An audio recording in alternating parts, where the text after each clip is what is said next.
Hi, this is Remembering the Past, the show where we talk about people who died recently who've had a profound effect on our history, our society, or our culture. And by way of introduction to tonight's subject, there's this. My name is Rhoda Morgenstern. I was born in the Bronx, New York, in December 1941.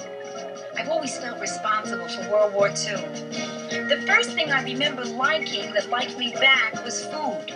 I had a bad puberty. It lasted 17 years. I'm a high school graduate. I went to art school. My entrance exam was on a book of matches. I decided to move out of the house when I was 24. My mother still refers to this as the time I ran away from home. Eventually, I ran to Minneapolis, where it's cold, and I figured I'd keep better. Now I'm back in Manhattan. New York, this is your last chance.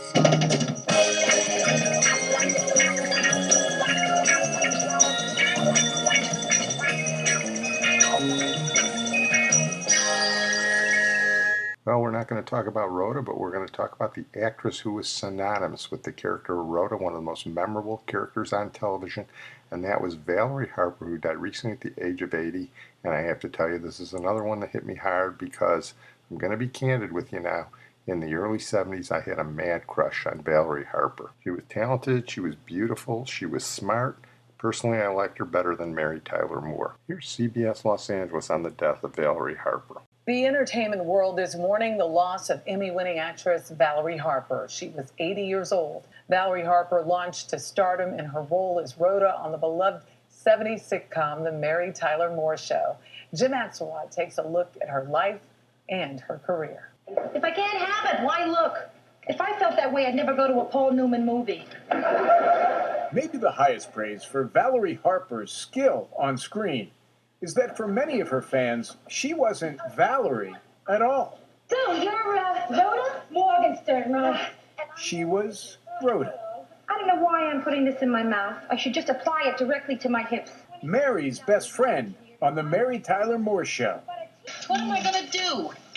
Eat some candy. Rhoda, chocolate solves nothing. No, cottage cheese solves nothing. Chocolate can do it all. The spunky, lovable sidekick. Rhoda was funny because she was a scuffler and she was, just in life, feeling like a loser, but somehow winning. Hey, what's plum? Unattractive. Harper, who started on Broadway in the 50s and did movies like Lil Abner, My name is Rhoda Morgenstern. was so successful on The Mary Tyler Moore Show starting in 1970 that she got her own spinoff sitcom 4 years later. I really must love you. I feel so sorry for you. But her most challenging role was also her most inspiring. The courageous way Valerie Harper handled cancer. First diagnosed 10 years ago with lung cancer, she announced 4 years later it had spread to her brain. Told she had months left, she battled 6 more years instead. Don't go to the funeral before the day of the funeral. While you're living, live. Providing so many moving lessons in her last chapter to go along with all those laughs she'd given us in the years before. Well, despite playing a nice Jewish girl on The Mary Tyler Moore Show, from which Rhoda was spin off, Valerie Harper was not a nice Jewish girl. She was a Scottish-Irish girl who was born just north of New York City at the New York-New Jersey border. She started out as a dancer. She was a dancer on Broadway and a Broadway actress. And her roommate, Arlene Galaka, who was in a lot of television shows in the 60s, very nice girl, said, come to Second City for a part that I'm trying out for, and if I don't get it, you might get it. So Valerie Harper became part of the Second City troupe for a little while here in Chicago, and she went to the acting classes organized by Paul Sills and his mother, Viola Spolin. It was there she was introduced to Dick Shaw, who she married ultimately. We've done the Dick Shaw podcast. He was a Second City actor, and he also had an occasional part on the Mary Tyler Moore Show. They stayed married for about 13 years, divorced amicably, and then she remarried. While she was in Los Angeles with him doing theater, casting agents saw her and said she should audition for the new Mary Tyler Moore Show that was coming up in 1970. Her charge was to play a brassy New York Jewish girl as a foil to the nice Mary Richards of Mary Tyler Moore. Here she talks about her pilot audition. I was in a fog of my own, just learning my lines and understanding what all these men were doing there behind cameras. It was massive amount of people. I'd only worked in the theater. So I didn't realize they did one show, and I found out in retrospect that they hated the first show. It didn't work, and they went back to the drawing board and did it again with some changes in the writing. I wasn't in those meetings, but I understand that they didn't understand Rhoda. They didn't like her. There was several things. And Marge Mullen, the script supervisor, happened to be in a meeting, and she said, you know what? If they don't like Rhoda, have Bess like Rhoda. Have the 10-year-old, between 9 and 11, little girl with braids. Have her like Rhoda, and then we'll know it's okay. And then Phyllis can be, for instance, I think in that she said, the little kids, Mary asked Phyllis something, and the little one blurts it out. And she said, Beth, that was mother's news. So you know this is a mother in trouble. And that dumb, awful Rhoda. And instead of leaving it with Phyllis's line, that dumb, awful Rhoda, Beth said, I like Aunt Rhoda. She said, she's not your aunt. So right in that way, it's excellent writing. In 2 lines, you get a whole other aspect. So suddenly the kid likes Rhoda, so maybe there's something lovable there behind this being evil to Dick Van Dyke's wife. Do you know what I mean? Because that's how people knew her and loved her, as Laura Petrie. So I came in and was tough with her and kicking her out of a place and saying, who's this brash, horrible New York broad? Here she talks about what it was like to work with Mary Tyler Moore. Mary Tyler Moore was an absolute angel to work with. And she was very like the character of Mary, only, I would say, more sophisticated, more chic, more acerbic, more witty.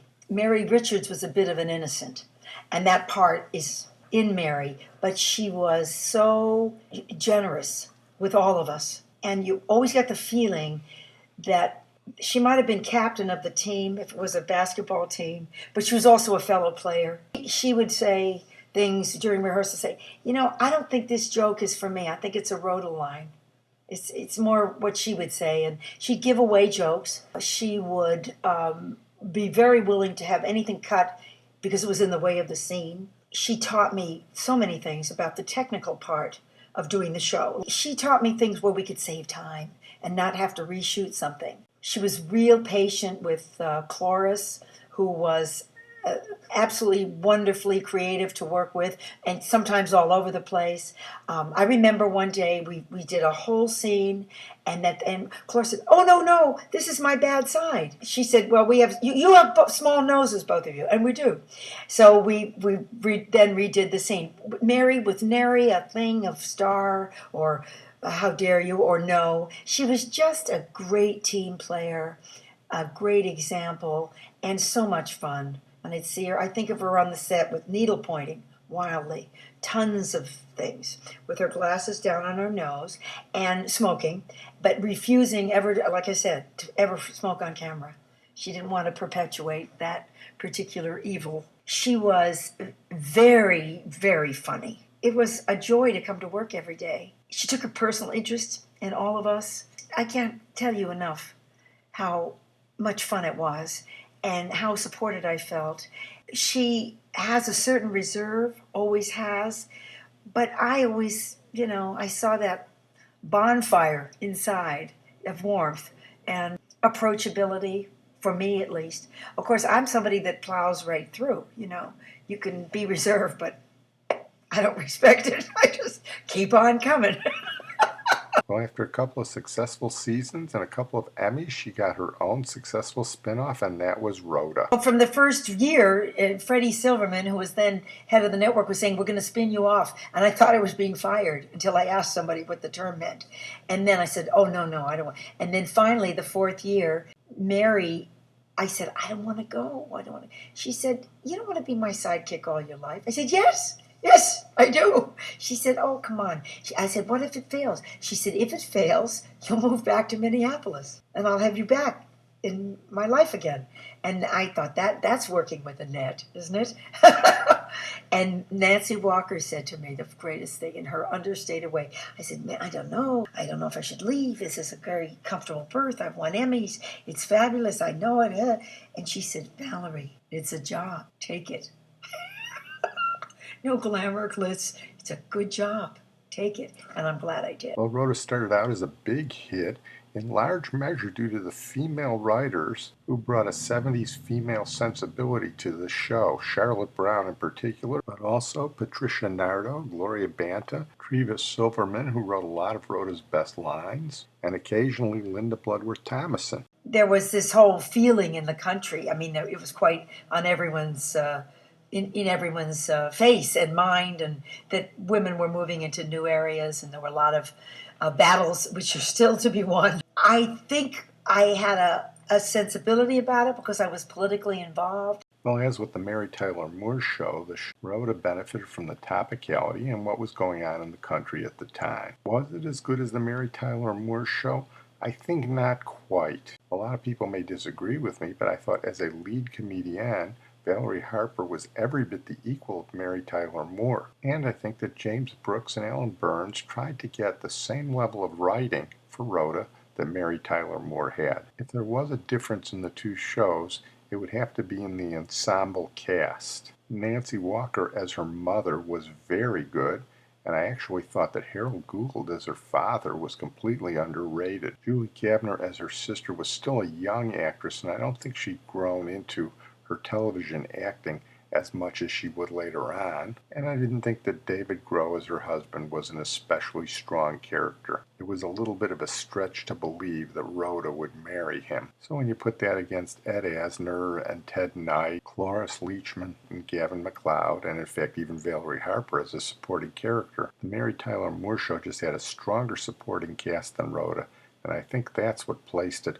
above it as a sitcom. I'm not sure everybody would agree with me on that take, but that's the way I see it. In fact, if there was one character on Rhoda that gave the show something the Mary Tyler Moore Show didn't have, it was the character you never saw, and that was Carlton the Doorman, voiced by Lorenzo Music, who later went on to be the voice of Garfield the Cat. But interestingly enough, the show's biggest success, Rhoda's Wedding, where she got married to David Groh, the highest-rated television episode of the 70s until Roots, and at the time second only to Lucy giving birth to little Ricky, featuring Rhoda on the subway in her wedding gown, was the beginning of the end. Did Rhoda change with marriage? Yes, a little bit, and to the writer's dismay.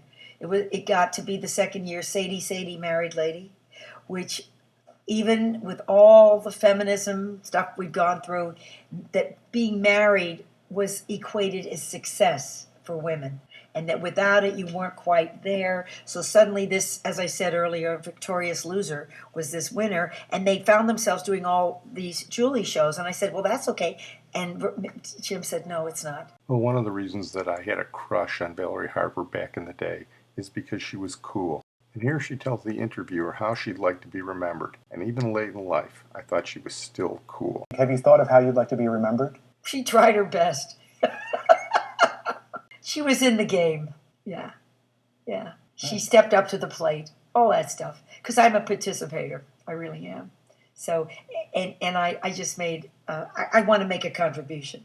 Whatever that is. You know, not any long, I don't mean contribution. I mean contribution.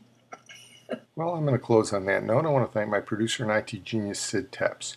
You know, on both the Mary Tyler Moore Show and on her own show, Rhoda, Valerie Harper's character was always defined by looking for the right man. Rhoda also felt she had disappointed her parents inside. She wanted to be married. And her mother saying, you know, you should be married. I mean, it was just crazy making because she wanted to find a guy. She wanted to have her life be that, you know, storybook thing, Mr. Right. When she finally found the right man on Rhoda and married him, it seemed to drain the life out of the series, even though it was a television spectacular. But I thought as a final tribute to Valerie Harper, we'd play a good Brenda Lee song that reflects that sentiment, because this show doesn't get enough Brenda Lee on it. So here she is in her tribute to Valerie Harper with I Want to Be Wanted. Gonna miss you, Rhoda.